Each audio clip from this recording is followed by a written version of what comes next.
Welcome to Inner Compass. I'm Shirley Hoogstra. What makes a president popular or unpopular? Better yet, what makes a president's legacy endure? Well, today's guest draws on a wealth of stories to bring to light the issue of presidential character. Join us on Inner Compass. From the campus of Calvin College, this is Inner Compass, exploring how people use faith and ethics to guide them through critical issues of today.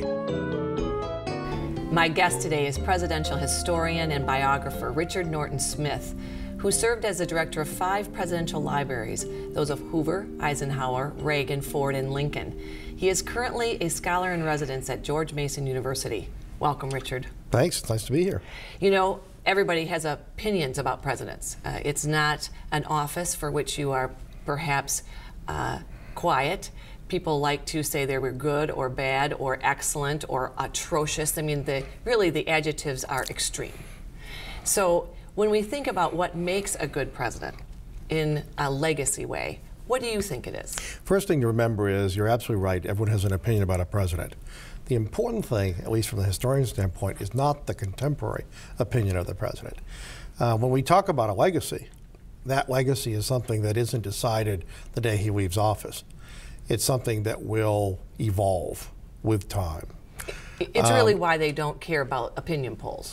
Well, they do and they don't. The more unpopular they are, the more vociferous they are in denying that they care about public opinion polls. And in some ways, the better students of history they become.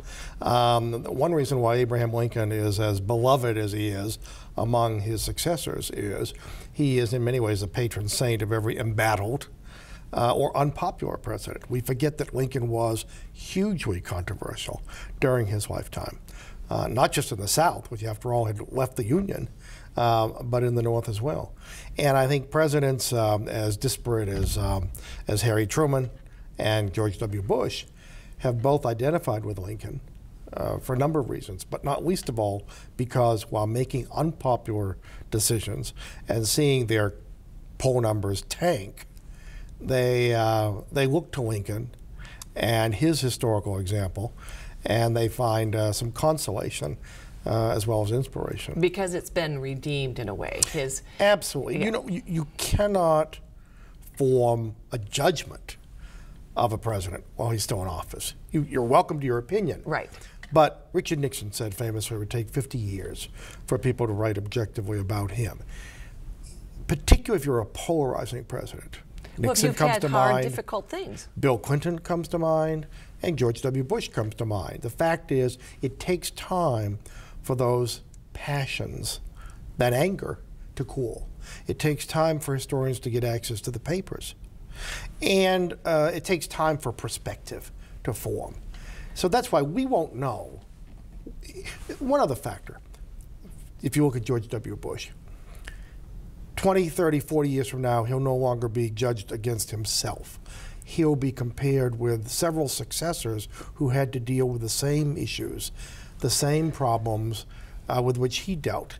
And in many ways, that will be a prism much better for historians to view the long-range consequences of his presidency. So do you think that the long-range legacy of presidents is determined by whether they were men of character, that they made principled decisions, and so that lasts over time? Well, that's a good question. There were men of character in the 19th century who didn't have great crises to deal with. Okay. There were men in the 20th century whose character you might question, who nevertheless more than rose to the occasion when confronted with some terribly difficult issues. I'm not for a moment minimizing character. Character is something, however, that people define differently. Yes, what is your definition? Principle. I mean, as a classic example, we all want presidents to be men and women of principle. And yet, we revere Thomas Jefferson for putting aside his strict constructionist principles to buy Louisiana when it came on the market. A great decision for the country, right, for the long-term continental vision of the United States. No one was more principled than Herbert Hoover.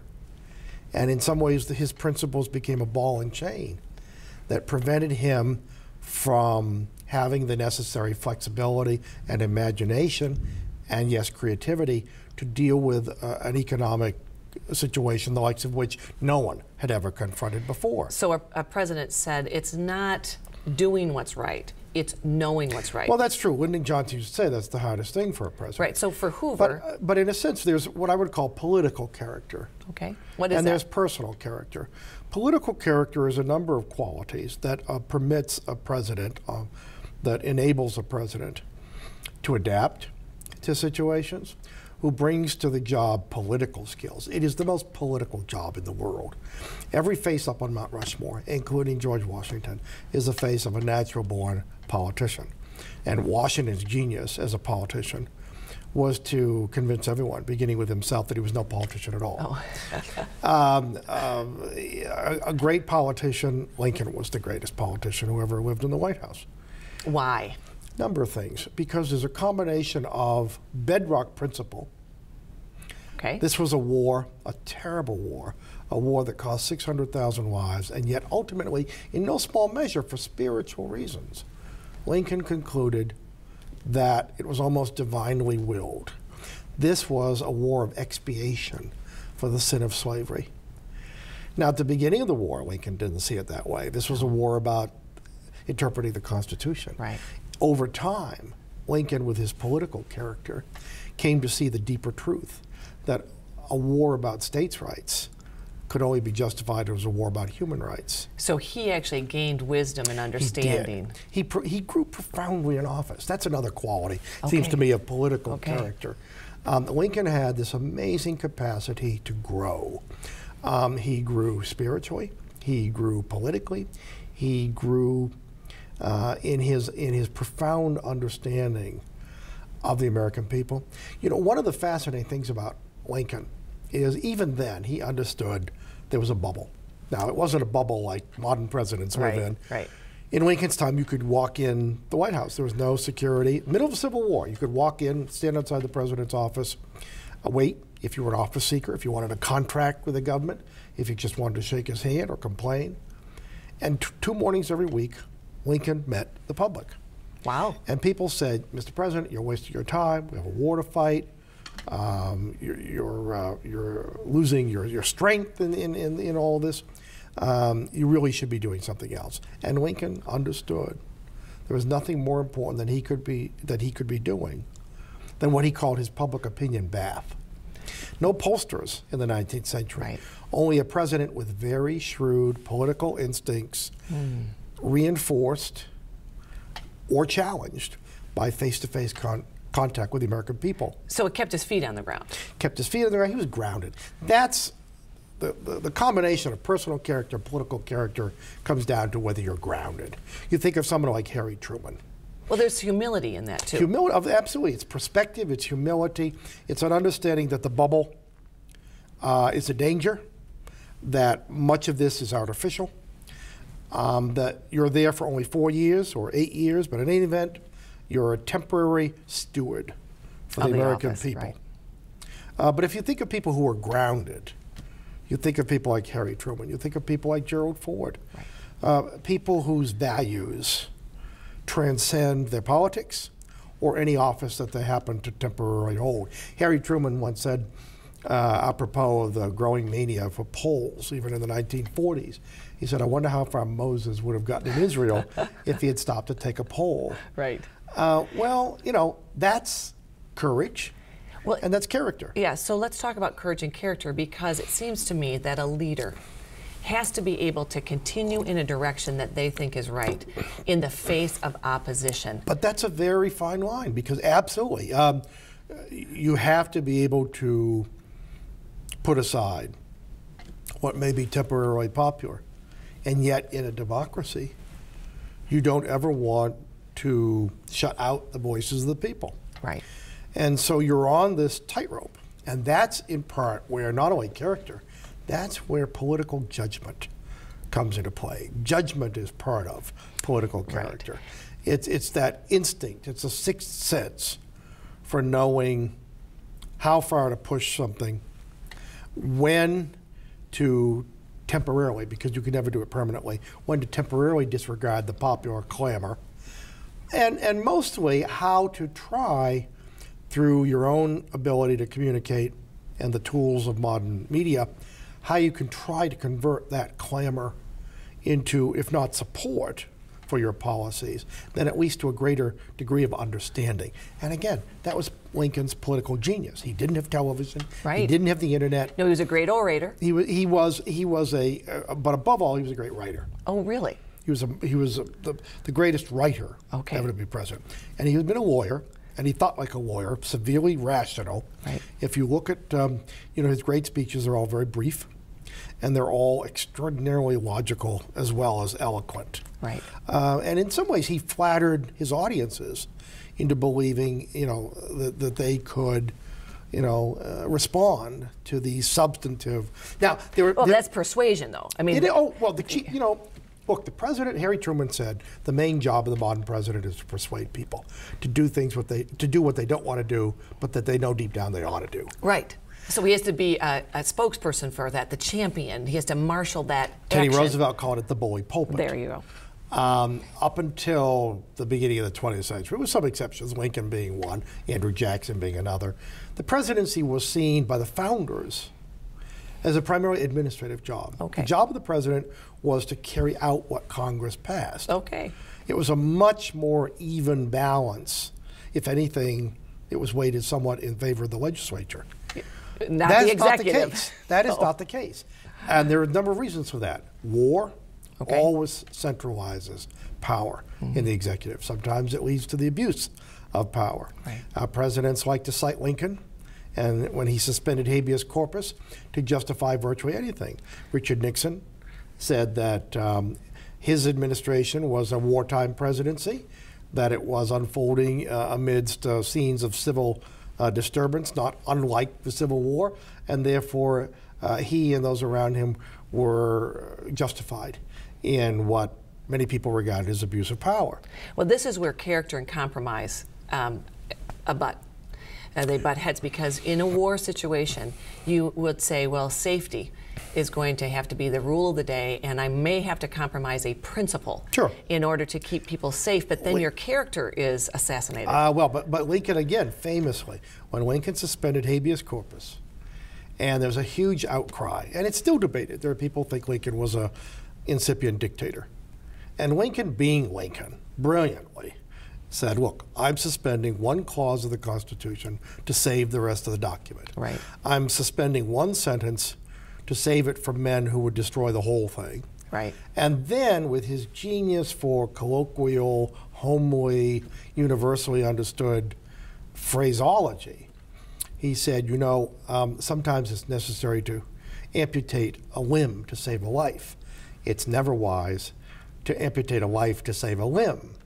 Right. Well, people in the 19th century understood exactly what he was saying. Right. Lincoln was the original great communicator. Explain the writ of habeas corpus for us. Well, basically, it says that anyone, it's the oldest of legal protections and the most fundamental. It says that anyone is entitled to confront their accuser, in effect. Right. But there was some trust in government that that right would come back. But that's the character. You see, Lincoln's political character allowed him to do this daring, radical, unprecedented thing.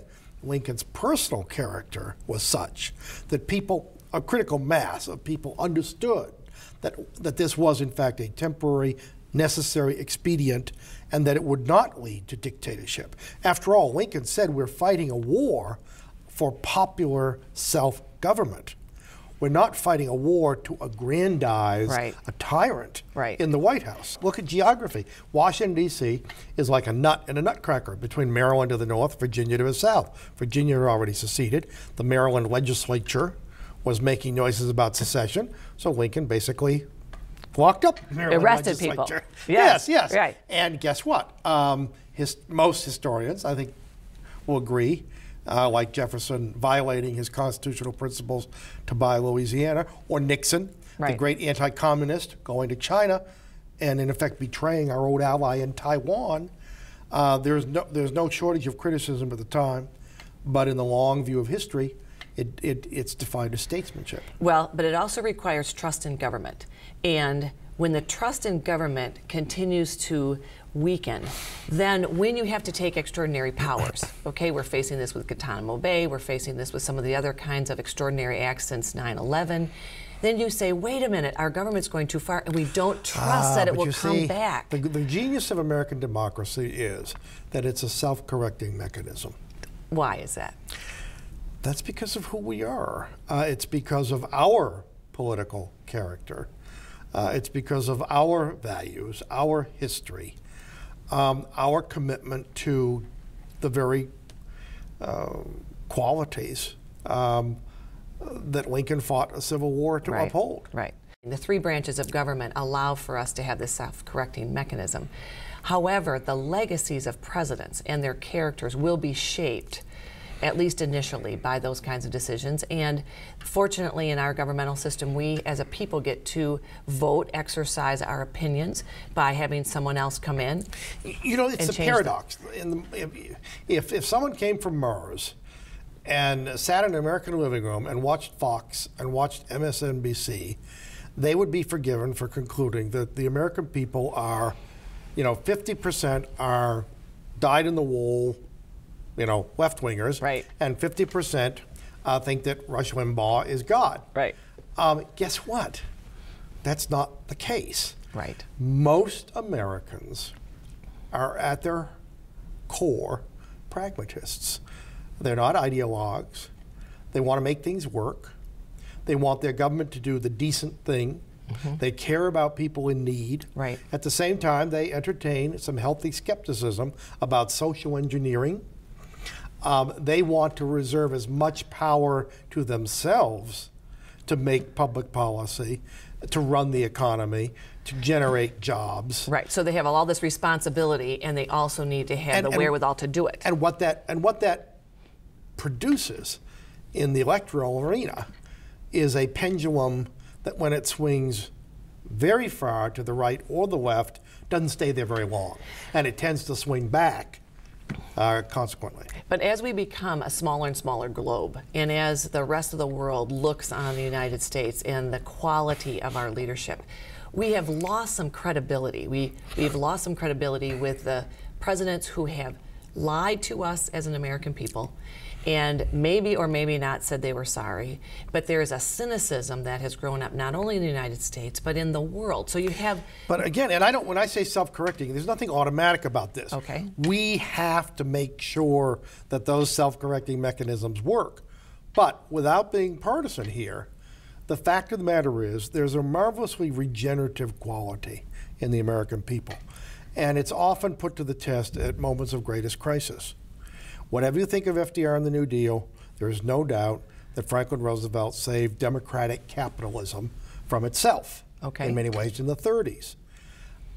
You could argue that Ronald Reagan performed nearly as historically significant a role at a time of profound cynicism, distrust, and a sense that our old civic faith, our belief that the future was our friend, was no longer applicable. But you know what, Richard, one of the things that distresses me as an American citizen is, you have the Vietnam War and some of the mistruths that came out about that conflict, and then you have Richard Nixon saying to us all on TV, I am not a crook, and then we find out that in fact he did authorize burglaries. And then we keep going on and we see. But guess what? What? In 2 years, Gerald Ford drained the poisons from the body politic. And took on to himself, through the Nixon pardon, much of the anger. And yet, long before he died, he had the satisfaction of knowing that most Americans had rethought their initial opposition and had come to take the long view that Ford took himself at the time. I guess what I'm saying is I'm an optimist. Right. And I think that I think you have to be. Again, without in any way dismissing the political and sometimes legal crimes that have been committed, I think if you step back, you can look at American history, stop and think. 55 white men met in Independence Hall, unrepresentative even of that stratified society. Look at what's happened in the 220 years since. A steady, much too slow for some, too fast for others. What they did was they created a system that was capable of becoming more representative. It didn't just happen, right. and it wasn't imposed from the top down. It was usually demanded, often in the streets. But if you look at the Civil Rights Revolution, if you look at the transformation of the roles of women and gays and the disabled and a whole host of people who were on the margins of our society for most of our history, that's the political process. So you're saying that we could actually grant more trust to this process of government, which is an ebb and flow, human beings coming in, leading well, it's not not leading a question well. of trusting the process. It's a question of being involved in the process, bringing our own better qualities, what Lincoln called our better angels, into the public arena. The one thing that will not work in representative government if you're not represented. And this is why the Lincolns and the Obamas and other people who came from, even Grant, Ulysses S. Grant, who came from humble beginnings in presidents of the United States, right? And different educational sets of abilities, usually self-learners, but they got involved and they've made a difference. And what you're saying. And you just said the key, self-learners. Okay. Lincoln was self-taught. He taught himself surveying, he taught himself the law, he taught himself politics, he taught himself human psychology, he taught himself to write imperishable prose. Right. And he never stopped learning. Which is really the American dream. It is the American dream. It's another reason why Lincoln is the personification of what we like to think we are. Right. Or that we are capable of becoming. Right. So when you think about the presidents of the past, and some of them had some tawdry personal episodes in their Sure. lives, and yet they became president. Do you think that today the American people would elect some of the people that we did the first 100 years with the kind of scandal that attached to them? Well, that's a very good question. I mean, on the one hand, you have this 24/7 news cycle and the internet. Right. Which has wonderful qualities, but which is also, like any communications device, subject to abuse. Right. I mean, I think it can be argued that it has coarsened our culture, that in some ways it has trivialized our political culture, that it has put a premium on what I call gotcha journalism. Right, absolutely. On the other hand, in a curious sort of way, we're so inundated with mini scandals and misbehavior Yes. that in some ways we almost become inured to it. In a curious sort of way, Bill Clinton and the Clinton presidency, I think, represented a threshold. I believe Because that. people had a bifurcated view. On the one hand, they weren't very happy with the president's personal behavior. On the other, they were very satisfied with his stewardship of the economy and, for the most part, his conduct of foreign policy. Now, some people would say that is a sophisticated view to take, to understand that presidents are human too, that they're not all on Mount Rushmore, and that we do ourselves a disservice if we think otherwise, and that what we hire presidents to do is to be good stewards of the economy, to protect us, to keep us safe, and if they inspire us along the way, that's great. Yes, the human factor, remembering that these are real individuals who have real foibles and they're not going to be perfect. It does, however, for instance, in the case of Clinton, it makes you study the next person carefully and say, are we going to, because it was painful, there was a cost to some of those decisions that Clinton made for us as a whole public. There's an enormous cost to Clinton Right. and his historical legacy. Correct. We now know that Clinton privately was prepared in 1998 to take on the third rail of American politics, to address the entitlement programs, which have been growing and growing Right. and growing and pose a real threat to the long-term economic Right. stability of the country. And yet, that year was washed away. Right. Well, Washington, you've written, was one of the presidents not corrupted by power. How did he Well, he maintain? demonstrated that famously at the end of the Revolution when he walked away. He said, I don't need to be president. He turned back his military commission. Right. And then, of course, after the end of 2 terms as president, he walked away again. King George III said if that was true, then he was the greatest man alive. Robert Frost said he was one of the few people in history who was not corrupted by power. And because of Washington's self-denying character, we only had one president who held more than 2 terms. Right. And it's that self-denial that put restraints upon the presidential office. Right. It's public servanthood. Absolutely. Washington's humility was real, but it was balanced by something even more useful to a president. Washington understood the theater of leadership. Well, he was tall, he rode the white horse. Yeah, I mean, he understood, he was a very charismatic figure. He understood he was the only thing that bonded this new experimental nation. Right. And he played the role very consciously. And a presidential trip in Washington's time would be as carefully choreographed as a presidential journey on Air Force One today. He would ride in this coach for 40 or 50 miles, and he would come to a town and get out and get on a big white Charger and ride into town, and no one who saw it ever forgot it. So this is the inspirational role of a leader. Absolutely. My guest today has been presidential historian and biographer Richard Norton Smith, who has served as the director of 5 presidential libraries and is scholar in residence at George Mason University. I'm Shirley Hoogstra, and thank you for watching Inner Compass.